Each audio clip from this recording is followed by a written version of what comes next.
The ancient civilization, having endured for millions of years, continues to orchestrate its plans in the shadows of the galaxy. The Necrons, immortal machines whose technology surpasses anything ever created by the human race. Their objectives are shrouded in mystery, yet behind each of their moves lies calculation, and behind every battle, an ancient intrigue. Today we will speak of the most enigmatic and significant figures among the Necrons. Within the ranks of Xenos, named Necrons, there exists a strict hierarchy, affecting each of their dynasties, where at the center of intricate familial ties are the Pharaons, surrounded by noble lords. Such a system has been immutable for millions of years, ever since the Necrons were called Necrontyr and were beings of flesh and blood. Although some of the Pharaons might be subordinated to other nobles by right of conquest or negotiated agreements, most of them are completely independent and proud aristocratic figures. Boundlessly confident in the undeniable authority of their power, every ruler pursues their own goals. However, all share a programmed aspiration to restore the might of their family. Yet it was not always so. Long ago, the Necrons obeyed the will of a single sovereign without question. Billions of eternally living soldiers marched victoriously throughout the galaxy, endlessly devoted to the supreme monarch Zarek, the last silent king. Above the heads of the Necrontyr dynasties is a council governing the entire race. Known as the Triarch, this assembly comprised a trinity of pharaons, each of whom in turn led their own dynasty. The greatest among them bore the title of Silent King, whose word was law to all, and those who dared to disobey him signed their own death warrant. By old tradition, the Silent King never spoke directly, so his voice was rendered by one or sometimes both of the other Triarchs. Besides them, the royal court included junior members of the nobility and advisors, astrologers, and healers. All three ruling positions were nominally hereditary, but the indefinite lifespan of the Necrontyr ensured the transition of the title of Silent King from one family to another numerous times. Thus, when Zarek took the throne, he was merely another monarch in a long succession, chosen from his native dynasty. Yet he could not have foreseen that he would become the last sovereign of the Necrontyr, as well as the first and only Silent King of the Necrons. Long before Zarek's ascension to the throne, the Necrontyr possessed a growing galactic empire, and at some point their expansion led to a situation where the supreme governing body could no longer fully enforce its laws upon widely scattered dynasties. The resulting internal conflicts ultimately led to the First Secession. In a desperate attempt to unite the fragmented people, the Triarch declared war on the Elders, a race of virtually immortal beings who refused to share the secret of longevity. Thus began the catastrophic campaign spanning eras known as the War in Heaven. The secessionist dynasties were offered amnesty and forgiveness if they stood against the Eldar. In this way, the Silent Kings of that era managed to restore unity among the Necrontyr.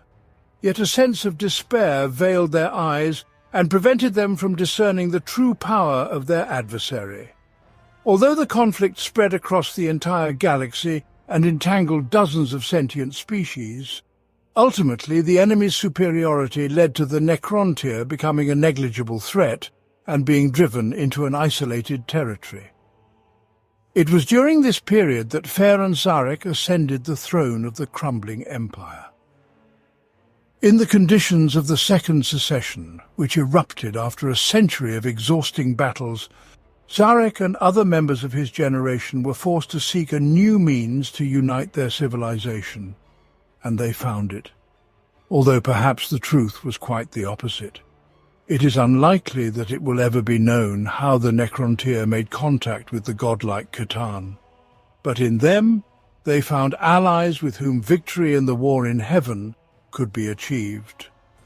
Upon receiving a request from one of the Catan, Zarek invited it for an audience, and this otherworldly being promised to grant the Necrontyr the long-desired immortality as well as the power necessary to vanquish the hated Eldar, without asking for anything in return. It was a friendly offering from one ally to another. Zarek, the other members of the Triarch, and their courtiers deliberated over the tempting offer for an entire year, and only the royal astrologer Oricon the Diviner spoke against it. Ultimately, Zarek succumbed to the sweet words of the Khatan, casting aside the noble's warning in a desperate desire to mend the fractures dividing society, and in a quest to rid themselves of the age-old curse of the flesh that shortened the lives of the Necronta. Although the proclamation of the agreement was made by the Triarch, the final decision was, nonetheless, Zarek's. As soon as the Khatan revealed the form of the proposed immortality, the transformation process began, and colossal biofurnaces roared day and night across the Necrontyr Empire. Zarek's word was law, and thus all Necronta were compelled to accept the great boon whether they wished it or not. Their mortal bodies were consumed and replaced with ageless shells of living metal. Reborn, the Silent King felt far more powerful than before, and his thoughts cleared. However, a strange emptiness arose in his consciousness, a certain spiritual vacuum. Observing how the star gods gathered around the biofurnaces, greedily consuming the elusive energies being discharged, he realized he had committed a monstrous betrayal of his people.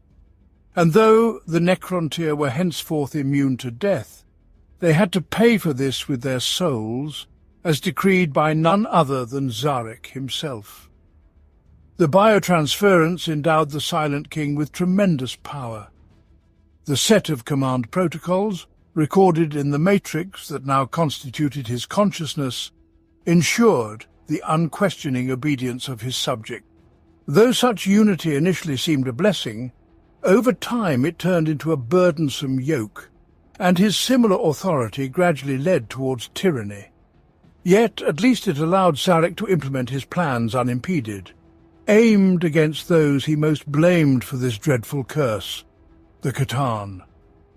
The Silent King bided his time. Meanwhile, the Star Gods, in concert with the Necrons, stormed one fortress of the Elders after another until the power of the latter evaporated without a trace, and the war in heaven concluded. Exhausted by victory, the Khatan were in their weakest state, and then Zarek struck them, utilizing the combined grand hyper-technology of the dynasty. By channeling the energetic currents of the universe, he created weapons that could withstand even the Khatan. Yet millions of warriors perished, including 2 other Triarchs, and completely destroying the star spawn proved impossible. The Necrons only managed to shatter the Khatan into shards and capture their essences. Despite the defeat of the Elders and the overthrow of the Star Gods, Zarek was acutely aware that the time of the Necrons had passed, at least for now. The allies of the Elders survived the war in heaven, including the young and vengeful Asuryani, and the Silent King held no hope that his people could withstand them, considering the losses sustained in the struggle with the Khatan. However, his race no longer feared the passage of time, and thus he ordered the construction of enormous necropolis complexes. By Zarek's decree, the majority of his civilization entered the Great Sleep, to remain there for 60 million years until their enemies turned to dust. When the time came, the Necrons were to awaken and restore the reign of the dynasty. Before departing into self-imposed exile, the Silent King erased the command protocols, meaning that upon awakening, the Necrons would follow his final command, but would achieve galactic dominion as masters of their own destiny. The advanced artificial brain architecture of Zarek allowed him to experience every emotion of a truly living being. As a result, he was tormented by conscience, having condemned his kind to an eternity of immutable existence, and the guilt for his actions and the terror of such conduct would have undoubtedly driven a flesh-and-blood creature insane. In turn, the Triarch Praetorians, whose loyalty remained unshaken after the destruction of the command protocols, bore their own brand of shame, for they were tasked with preserving the dynasty, a duty in which they failed. Now, with the other Triarchs dead, they were left to revere only the Silent King, and he found a way for them to restore their honor. Zarek assigned the loyal guardians of the laws the task of standing watch over the sleeping tomb worlds, eventually facilitating their awakening and strengthening their defense. The Silent King himself took his personal funeral ship, as black as night and the size of a planetoid, and set sail into the depths of intergalactic void, presumably seeking solace or redemption there. Legions of his dynasty departed with him, laid to rest in stasis crypts just like their kin. Whatever regrets Zarek might bear, he remained the Silent King, a nobleman of incomparable lineage, and it would not befit him to face eternity without an entourage. All Necrons bear the mark of the Triarch, a brand on their living metal skin indicating their belonging to this ancient race. The Triarch was a council of 3 pharaons, of whom the Silent King was the chief. Zarek was the last of the Silent Kings, having brokered a deal with the Catan on behalf of his people, thereby both saving and dooming his race. After the Great Sleep, the Triarch is no more, yet rumors persist that the Silent King still lives and now pursues goals known only to him.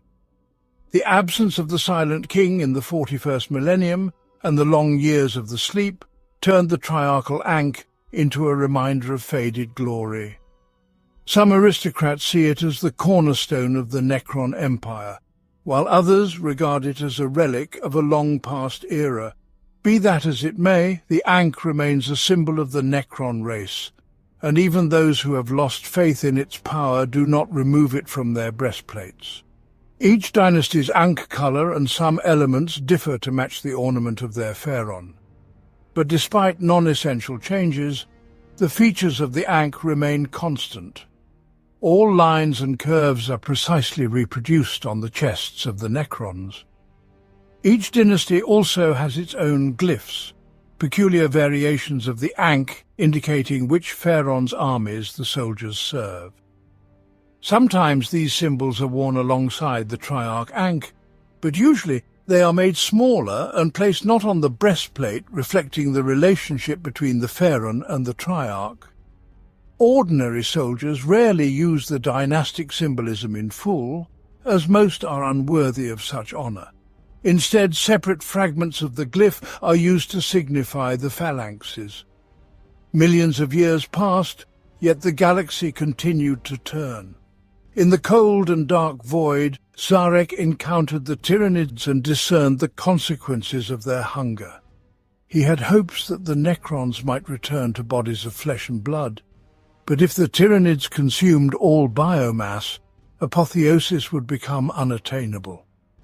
At that moment, the duty of the Silent King became transparently clear. He did not intend to save other civilizations, preserve their armies and cultures, but would zealously protect their biological diversity and do everything possible to ensure the Necrons collected the necessary samples for their own ascension. After all that had transpired, the subjects deserved no less from their king. Upon returning to the galaxy, Zarek found that the Tyranid threat was just one among many facing the awakening tomb worlds. Alien races swarmed over the former empire of the Necrons, while the dynasties were either frantically awakening or already warring for power. Most dire of all, the warp seeped into the material space in hundreds of places. The bonds that had long held it at bay had weakened. The Silent King secretly visited one tomb world after another, concealing his identity and acting through unsuspecting cryptex to rekindle their belief in their own supremacy. The Triarch Praetorians immediately responded to the return of the Overlord, ready and eager to magnify his influence. With the legions of his home dynasty at his disposal, Zarek had the potential to conduct large-scale campaigns, yet he only fought where absolutely necessary. and where complete annihilation of the enemies ensured further concealment of his involvement. Aware of the extent of the galaxy's destabilization, and observing the myriad dangers to his fractured people, Zarek dedicated himself to the formulation of colossal plans beyond the comprehension of younger races. He intends to shatter them and allow his people to unite against the Tyranids, and the lesser species are yet to realize that the Necrons are manipulating the fabric of reality, and that an ancient terror stalks among the stars in watchful silence. Rumors of the Silent King's return reached me, laughable and unworthy of a true ruler, skulking in the shadows, conducting behind-the-scenes maneuvers through puppets. No true king acts thusly, and if all of this is true, he is yet to learn that his time has passed. Imhotep, the Stormlord, Pharaon of the Sotek dynasty. The story of Zarek you have heard is but a part of a far more complex mosaic. Who else orchestrates the fate of this ancient race? He is called the Inescapable. He is obsessed with preserving and collecting historical values, passionately filling the vaults of his necropolises with various treasures, relics, and even living subjects such as members of an overly curious Inquisitor's retinue. His goal is to save everything in the galaxy that is worthy of enduring for centuries, and to acquire a new exhibit for his astonishing museum, even one that may seem a mere trinket to some. He is willing to obliterate entire worlds. And he is named Trazyn the Infinite. He prefers to be addressed as the Master of Rare Moments, the Lord of the Great Library, or the Keeper of History. It must not be allowed for ancient artifacts to be destroyed or lost by the uninitiated, for only through the study of such treasures will the future be conquered. Only we, who have shed the shackles of mortality and bent the vastness of the cosmos to our will, can be entrusted with such a formidable task. Trazyn is the custodian of artifacts and the past. The immense vaults of his tomb world Solemnace are overflowing with technologies so rare and advanced that any tech priest of the Adeptus Mechanicus would trade the lives of several close colleagues just to learn of their existence. In his catacombs, all manner of relics are stored.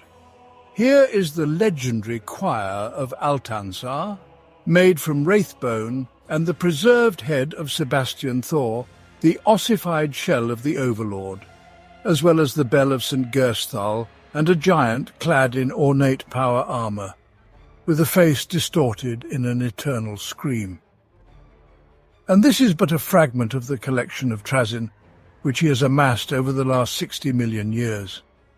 Since Trazyn remained awake, while the other Necrons slumbered in eternal sleep, among the exhibits in his museum are creatures that went extinct around 500,000 years ago, those whose loss the entire galaxy mourned, as well as other species that simply vanished without a trace.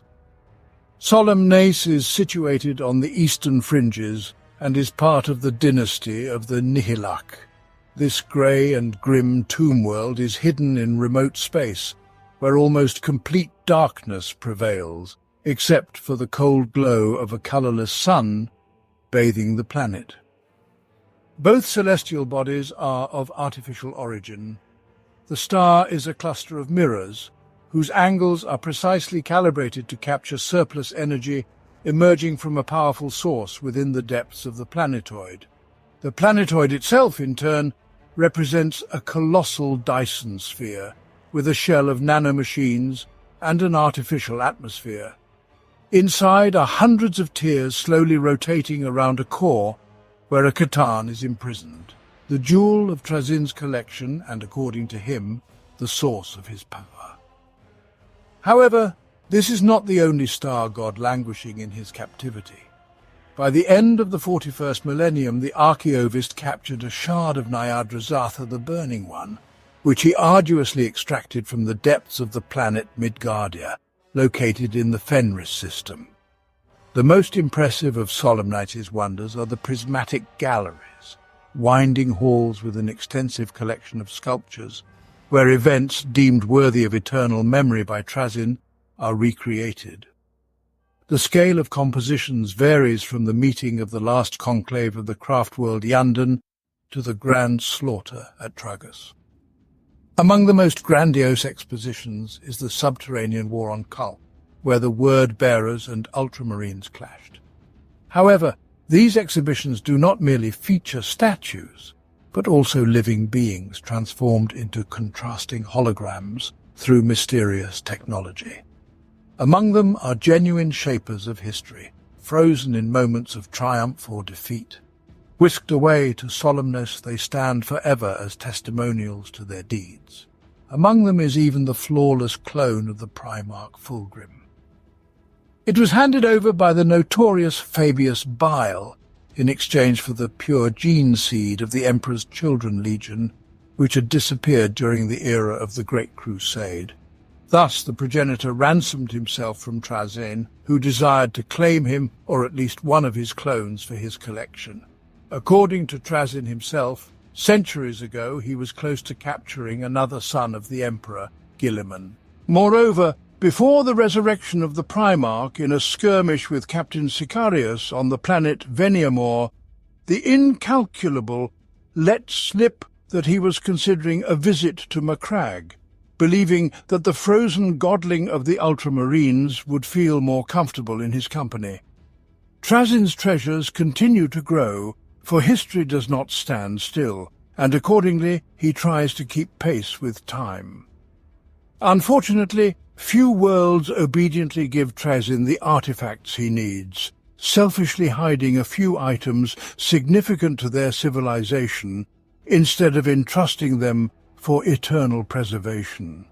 In such cases, Trazyn has no choice but to gather his armies and obtain what he desires by force. And if it requires the destruction of a city, a planet, or even an entire sector, so be it. Trazyn views any raging war in the cosmos as an opportunity to add new specimens to his collection, for the larger the conflict, the more impressive the curiosities that can be taken. For instance, a fragment of a Doomsday blade is invaluable to Trazyn, but only on condition that this Imperial tank is shrouded in legends and famed for its feats. Such trophies are more than attractive to the ruler of Solemnness, and for them he is ready to venture into the very heart of battle, accompanied by his personal guard. Such formations, usually consisting of 5 detachments of Lich Guard with hyperface blades and dispersion shields, are called phalanxes of acquisition. If his own forces are insufficient, Trazyn resorts to assistance from other noble Necrons. For example, he allied with Imhotep the Stormlord to reach the mythical stars of Cain.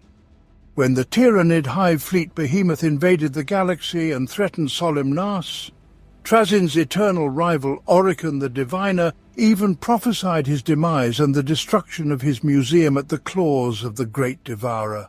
However, Trazyn had to disappoint this foolish mystifier by launching decoys into deep space, resulting in the swarm bypassing Solemnes like water around a rock.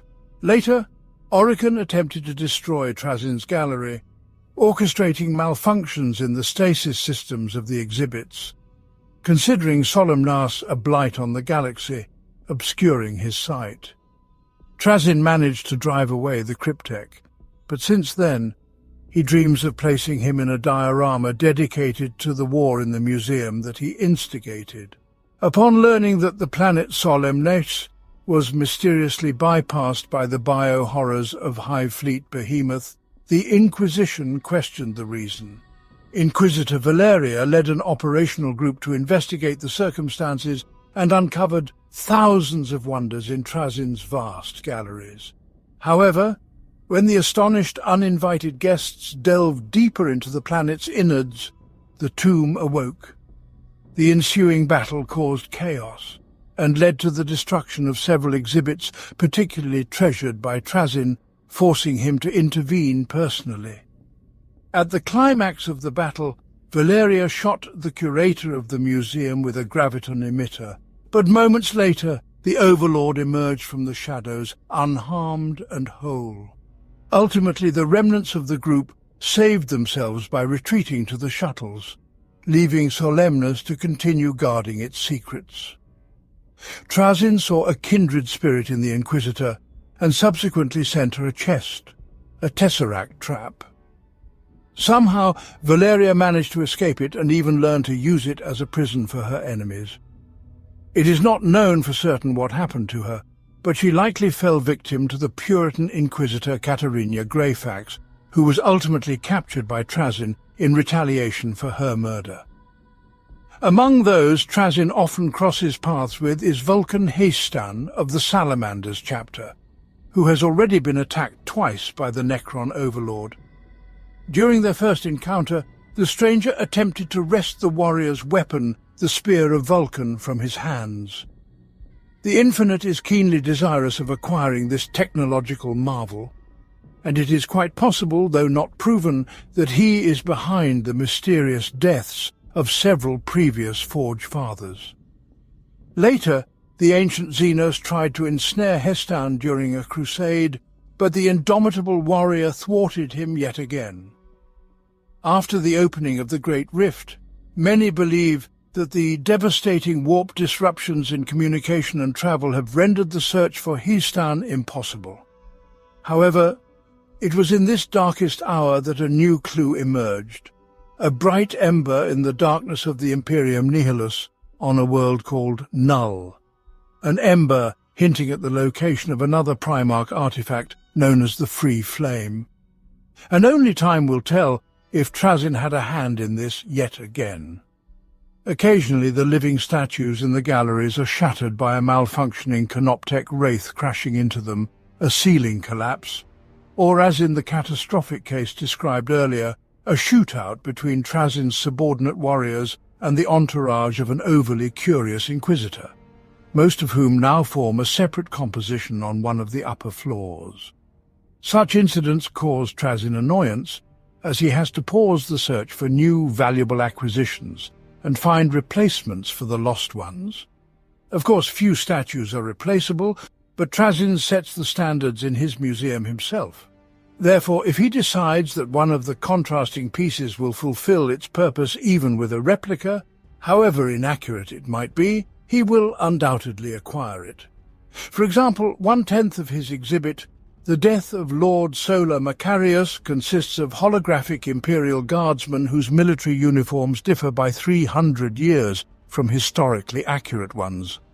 But Trazin cares only about spectacle, not details like laces and patches. If Trazin plans to update his museum, he urgently seeks out armies engaged in military campaigns, vulnerable garrisons, or populated worlds with flaws in planetary defense. Depending on the extent of the damage inflicted upon the exhibition, replacement specimens can be assembled in just a few spans of nocturnal low-level sweeps, although occasionally it becomes unavoidable to mobilize more substantial forces for a detailed analysis and cataloguing of the planetary population. Tomb worlds are also not overlooked by Trazin, as he believes other Necrons to be less reliable than outsiders when it comes to preserving the artifacts he so passionately collects. For this reason, Trazin makes little distinction between valuable items contained within alien worlds or those in the possession of his fellow kin. As a result of such liberations from careless hands, he has become persona non grata on several tomb worlds. Under the threat of death, he is forever forbidden from appearing in the catacombs of Mandragora due to his long-standing attempt to secretly steal the Staff of Destruction belonging to Imhotep. However, Trazin is warmly welcomed every time, under the strict condition that his arrival somehow fortifies the dynasty's positions. These instances somewhat explain why Trazin rarely travels under his own name, resorting to pseudonyms to conceal his identity. He considers the names he has devised to be artful manifestations of deceit, though in truth they are simply borrowed from ancient Necron myths or fairy tales. The fact that Trazin is rarely exposed before he makes his move speaks more to the insularity and narrow-mindedness of other Necron nobility than to his ability to deceive opponents. And although his plans rarely turn out as cunning as he would like to think, Trazyn nonetheless has mastered the art of operating through thralls infected with nanoscarabs. If he needs to be present somewhere in person, then, living up to his name, he relocates his consciousness from one Necron host to another. Even on Orc planets, in Tau-sept worlds and human colonies where Trazyn operates strictly through brainwashed puppets, he strives at all costs to keep his identity a secret. He is well aware that his activities have attracted the attention of some rogue traders and inquisitors, which was simply inevitable, as the intricate history of the Imperium irresistibly draws in a collector like Trazyn. And although he remains confident in his ability to fool the primitive humans attempting to ensnare him, a healthy paranoia aids him in observing proper precautions. Trazyn typically conducts reconnaissance and directs campaigns through surrogates, bodies into which he invests his will. In the event of catastrophic damage, Trazyn's essence simply returns to his true shell or moves to another surrogate. Many surrogates are genuine Necron lords or overlords whose bodies without their knowledge were seized by Trazyn. Consequently, not all of Trazyn's guises are easily recognized at first glance. If he needs to take possession of someone's body, he can do so as easily as with any other surrogate. The victim's consciousness is suppressed for the duration of Trazyn's temporary use, and its shell is immediately transformed into an exact replica of the original, if necessary. Thus, shielded from any dangers of the galaxy, Trazyn can venture wherever he pleases. In cases where the transplantation of consciousness may be complicated, Trazyn resorts to another ruse. He transforms the available surrogate shells, but does not attempt to transfer into one of them. Instead, he appears on the battlefield accompanied by his exact replicas, thereby complicating his opponent's task of killing him. Although Trazyn the Infinite officially obeys the esteemed Nihilak dynasty, his dynastic affiliation seems to mean little to him, and it remains questionable, perhaps even to himself.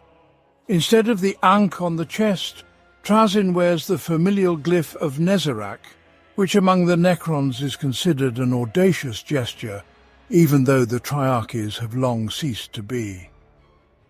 However, given Trazyn's transformation abilities and duplicitous nature, it is impossible to say for certain whether he is a descendant of Nezarec, evidently conquered by the Nihilak dynasty, considering Trazyn's vassal dependency, or if he simply pretends to be.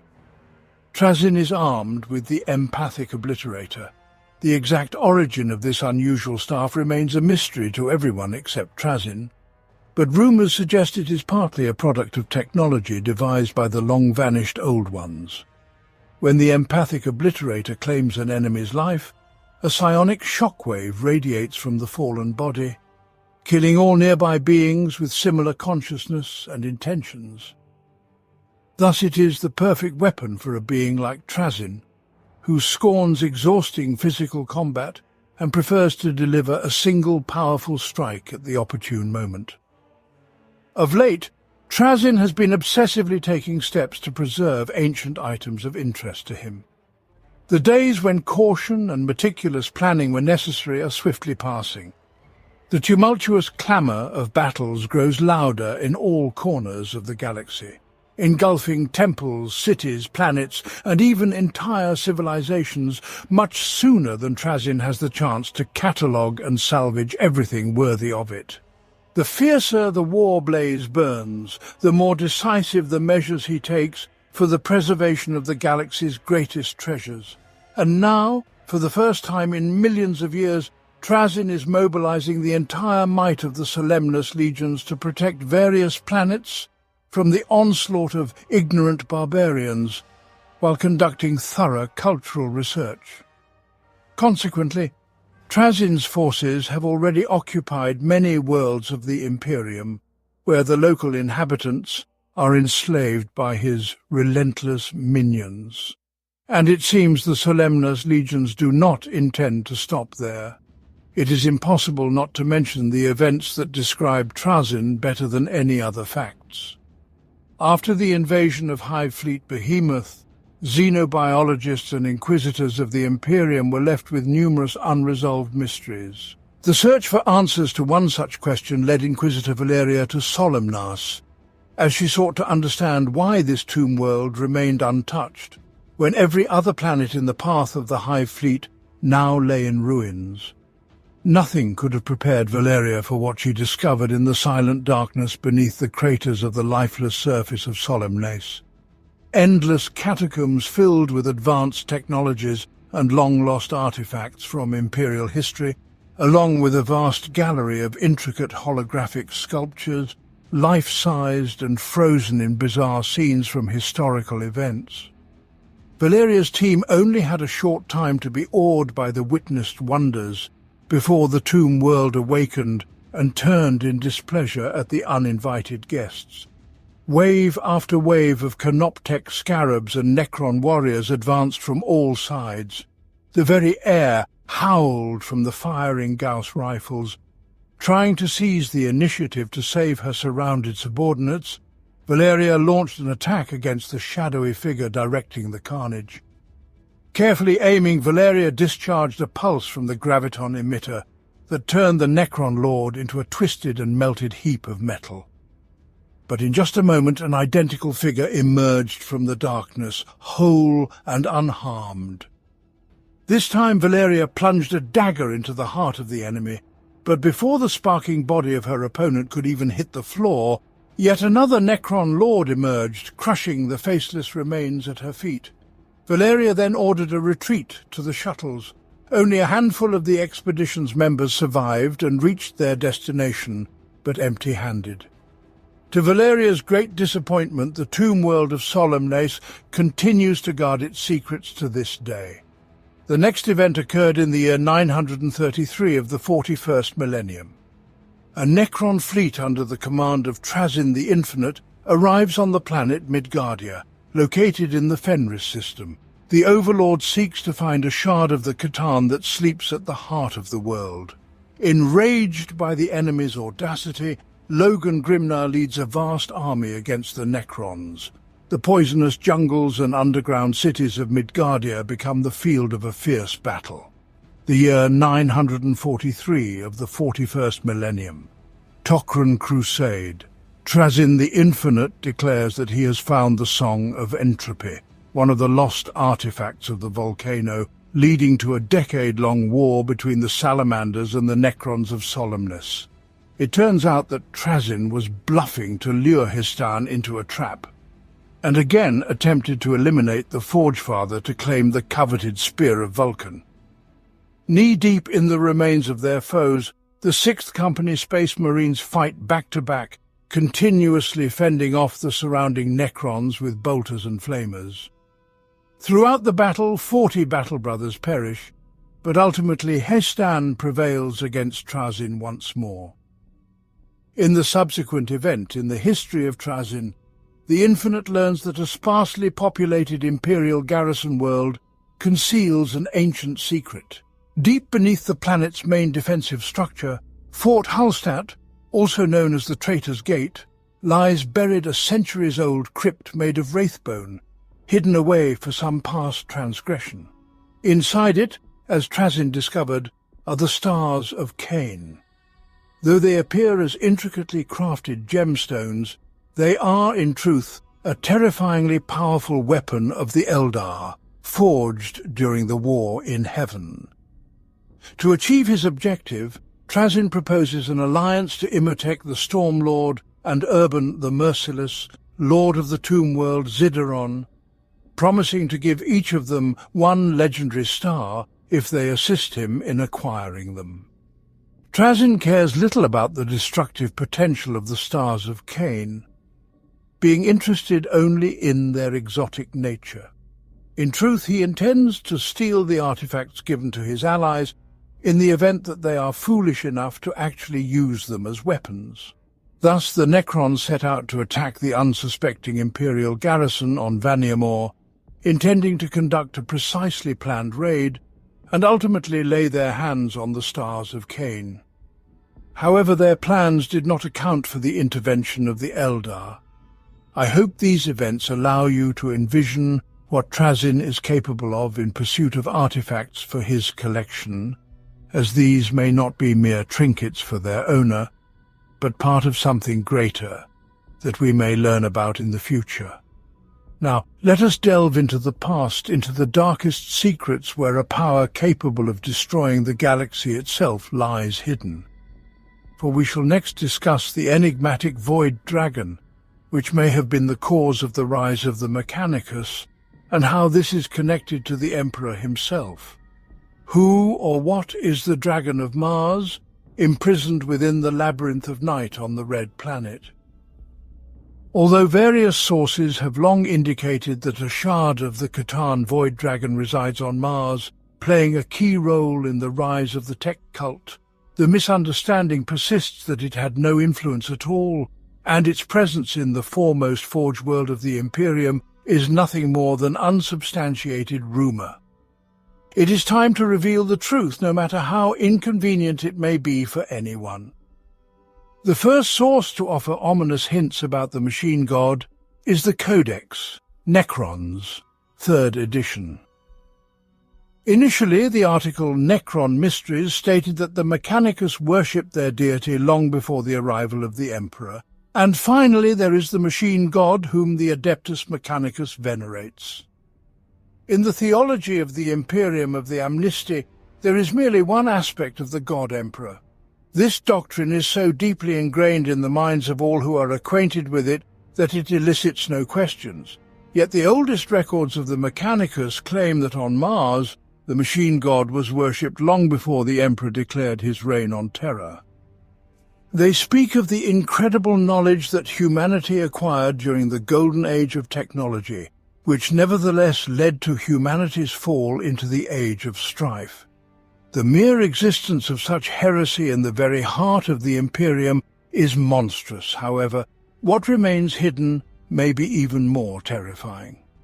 Further in the short story, Vision of the Sleeping God, Abaddon the Despoiler receives intriguing information from a demon about what is situated on Mars. Of course, one might argue that demons always lie. However, such a powerful sorcerer is quite capable of compelling a scion of chaos to tell the truth. Moreover, the veracity of what was said was confirmed by information from other sources.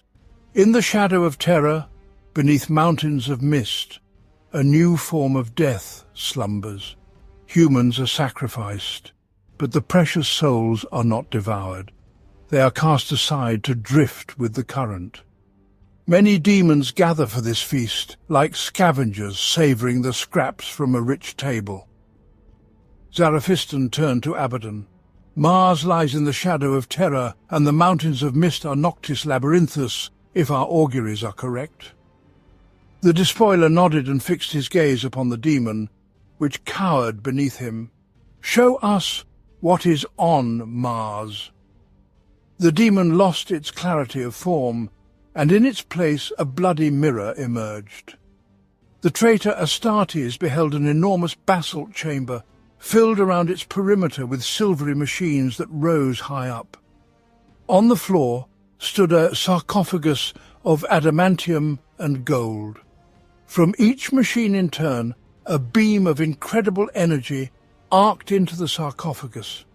Beyond the chamber of summoning, the Astartes of the Black Legion heard a sound that was most rare here, the laughter of Abaddon.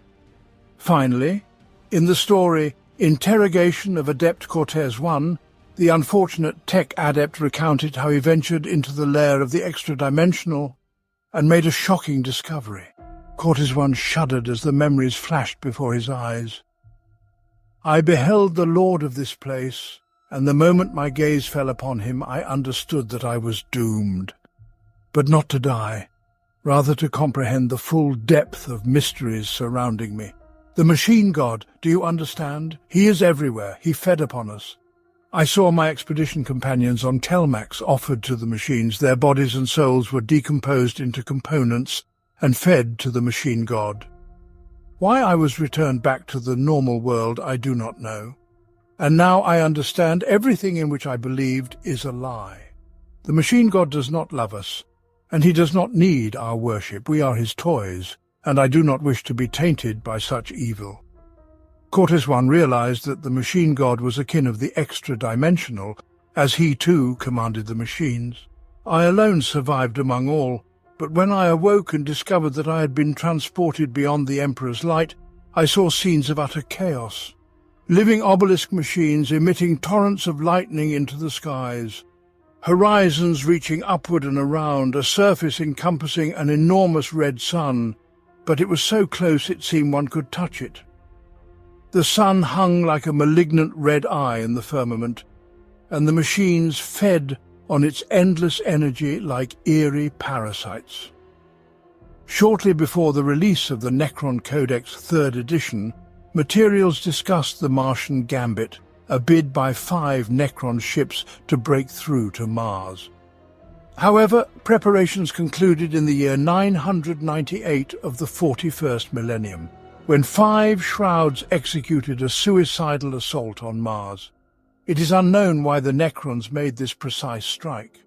The Adeptus Mechanicus, after deliberations on this event, declared the area around the Noctis Labyrinthus a zone of exclusion due to the insistence of the entire Skitarii Legion. With the publication of the Necron Codex, a frightening explanation for this raid surfaced. The Necrons attempted to liberate a void dragon. Several years later, MacNeil writes the book Mechanicum for the Horus Heresy series. It narrates that once the dragon rampaged on ancient Terra before the Emperor defeated and imprisoned it on Mars during the times preceding the Age of Strife. The dormant dragon influenced the inhabitants of Mars through dreams, granting them knowledge, and leading to the formation of the Mechanicum. The book presents several indications that the dragon of Mars is Catan Magladroth. Firstly, the dragon once dwelled in space among the stars. Secondly, one of the dragon's guardians asks if certain others have devoured all the stars, which might hint at the Catan and their tendency to consume stars. Thirdly, another guardian recognizes the dragon of Mars as an incredibly ancient, powerful, exotic life form that birthed an entire civilization and then destroyed them on a whim. Fourthly, the dragon's memories indicate it once fought against its kind, which weakened it and forced it to flee to Terra. The Catan, in the later times of the war in the heavens, fought amongst themselves, consuming the weak. This can also hint at the Necron uprising against the star gods. Fifthly, the description of the dragon states its chest glowed with the light of the stars it had consumed, again pointing to the Ingir, devourers of stars.